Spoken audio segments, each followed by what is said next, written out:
सिर्फ 2 मिनट में आप हमारे साथ बने रहिएगा।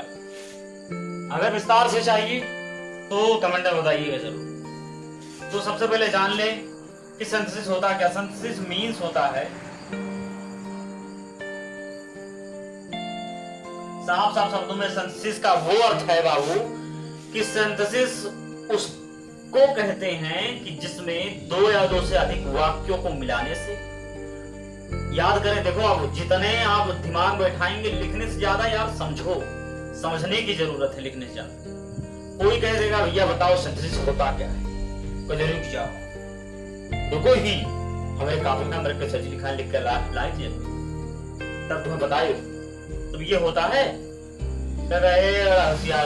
यहाँ देखो, तो सबसे पहले समझना जरूरी है बाबू, समझे रहेंगे तो कभी भी चाहे चांद पे बिठा दिया जाए चाहे नाली में तब भी लिख लिया। तो सिंथेसिस होता क्या। सिंथेसिस वो है जो वाक्यों को मिलाने से, 2 या 2 से अधिक वाक्य मिलाने से सिंपल सेंटेंस, कॉम्प्लेक्स सेंटेंस और कंपाउंड सेंटेंस बनाते हैं, उन्हें कहा जाता है सिंथेसिस। कुछ समझ में आया नहीं ना? तो कह रहे हैं ना 2 मिनट में इतने समझ में आएगा, ज्यादा कमेंट में बताइएगा। वो होता सिंथेसिस। और सिंथेसिस को जानने से पहले ये कॉम्प्लेक्स क्या है, कंपाउंड क्या है, सिंपल क्या है, इससे जानने से पहले आपको ये जानना पड़ेगा क्लॉज क्या है। क्लॉज होता क्या है? क्लॉज मीन्स होता है उपवाक्य। क्लॉज मीन्स उपवाक्य होता है। उपवाक्य क्या है? साफ साफ शब्दों में कहा जा सकता है जो सेंटेंस होता है बाबू ना, सेंटेंस का एक पार्ट होता है, एक पार्ट होता है। साफ साफ ये भी कह सकते हैं कि सेंटेंस का निकला हुआ पार्ट, सेंटेंस का एक छोटा सा पार्ट ही क्लॉज कहलाता है। और इसका ये भी परिभाषा हम कह सकते हैं कि 2 या 2 से अधिक क्लॉज को मिलाने से सेंटेंस का निर्माण होता है। आप लोगों को पहले ग्रामर पढ़ाया गया होगा लेटर, फिर हम लोग सबसे पहले उसके बाद वर्ड। लेटर छोटा है, उससे बड़ा कौन माना जाता है? वर्ड। फिर उससे बड़ा कौन माना जाता है? हम लोग पढ़ाएंगे सेंटेंस। पर ये गलत है, सेंटेंस नहीं रहेगा, सेंटेंस नहीं रहेगा। क्या रहेगा? यहाँ रहेगा क्लॉज, उसके बाद आएगा सेंटेंस। तो क्लॉज सेंटेंस से छोटा होता है। जिस तरह लेटर के मिलने से वर्ड का निर्माण होता है, जिस तरह वर्ड के मिलने से क्लॉज का निर्माण होता है, उसी तरह क्लॉज के मिलने से सेंटेंस का निर्माण होता है। याद रखिए बाबू, आपको गलत पढ़ा दिया गया था। आज जाने कक्षा 11 और 12 यहाँ जान लीजिए। इस चैनल पे 9th क्लास, 10th क्लास, 11, 12 हर एक तो क्लास का ग्रामर पोर्शन और इंग्लिश चैप्टर वाइज आपको प्रोवाइड किया। तो इसीलिए अगर आप चैनल पे ना सब्सक्राइब करके फिर आगे देखते हैं कि क्लास टू तो हम लोग जानते हैं कि उपवाक्य होता है। उपवाक्य होता क्या है कि वो सेंटेंस का एक भाग होता है और उसे उपवाक्य कहते हैं। और एक परिभाषा क्या कह सकते हैं कि 2 या 2 से अधिक उपवाक्यों को मिलाने से सेंटेंस का निर्माण होता है। ये अब क्लास कितने प्रकार के होते हैं? क्लास 3 प्रकार के होते हैं। फर्स्ट नंबर पे आता है प्रिंसिपल क्लास, प्रिंसिपल क्लास। दूसरे नंबर पे आता है सबऑर्डिनेट क्लॉज, सबऑर्डिनेट क्लॉज। फिर तीसरे नंबर पे आता है आपका कोऑर्डिनेट क्लॉज, कोऑर्डिनेट क्लॉज। ये था आपका पूरा। तो कोऑर्डिनेट क्लॉज, सबऑर्डिनेट क्लॉज आज हम लोग जाने।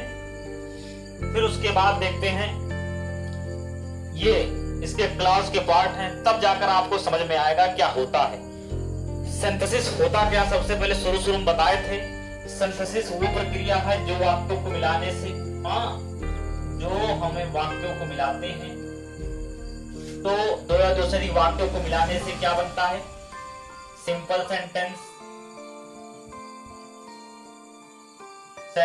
सिंपल सेंटेंस, कॉम्प्लेक्स सेंटेंस,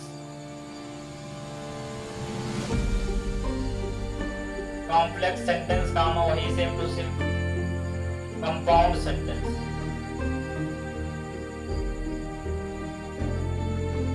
ये था। तो simple sentence, complex sentence, compound sentence होता क्या है उसके बारे में देखते हैं। तो साफ साफ शब्दों में सिंपल सेंटेंस होता क्या है आइए देखते हैं, और कॉम्प्लेक्स कंपाउंड होता क्या है।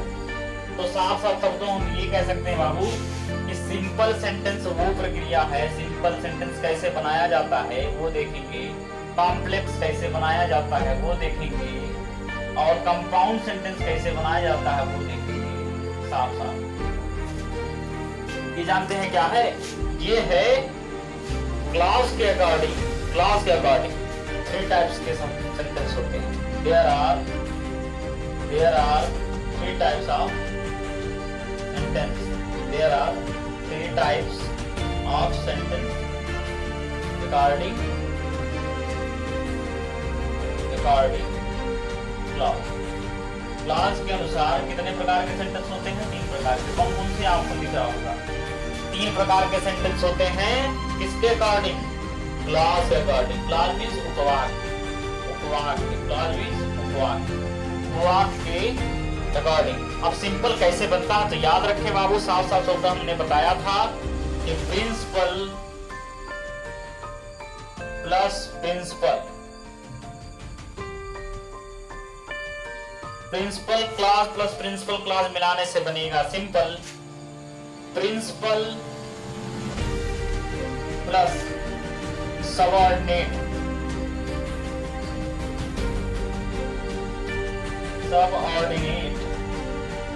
क्लास को मिलाने से बनेगा कॉम्प्लेक्स सेंटेंस, कंपाउंड, प्रिंसिपल सब में रहेगा, प्रिंसिपल प्लस कोऑर्डिनेट को मिलाने से बनेगा कंपाउंड सेंटेंस। अब ये प्रिंसिपल क्या है, कॉम्प्लेक्स क्या है, सबऑर्डिनेट क्या है, विस्तार रूप से जानने के लिए आपको अगले पार्ट में बताया जाएगा, क्योंकि वीडियो ज्यादा बड़े हो जाएगा, इसीलिए आपको समझाना बेहतर नहीं है। इसीलिए इस वीडियो को पहले शेयर कर दीजिए जिनको सेंस नहीं आता है। अगर आप 11 एक बात कान खोल के आप लोग सुन लीजिए कि ये अब अगला वीडियो तभी जाएगा जब ये इस वीडियो पर 100 लाइक्स और 1000 लोगों के पास पहुंच जाएगा, 1000 लोग देख चुके होंगे। तो जान लीजिए, अगर आप चाहते हैं वो आना तो आप समझ ही सकते हैं आप क्या करना है आपको। इसके आगे हम क्या बताएं। सब्सक्राइब कर लेंगे तो पूरा ये पूरा वीडियो मिल जाएगा। ये फायदा रहता है सब्सक्राइब करने का, और ये बिल्कुल मुफ्त रहता है। आप डरिए नहीं कि पैसा लगेगा कुछ, ये मुफ्त रहता है, आप किसी को भेज भी सकते हैं। तो ये सिंथेसिस का वीडियो कैसा लगा कमेंट में बताइएगा हमें, और लाइक करें बटन को और शेयर करें ज्यादा से ज्यादा, सब्सक्राइब करना ना भूलें। In the relationship I am teacher but my name is भाई Jafri. Go and watch the all previous videos what I have uploaded for you in the playlist of grammar class 11th and 12th and 10th और 9th। जाइए देखिए, मस्त रहिए, खुश रहिए, be happy and make happy others. My name is भाई जाफरी। गो।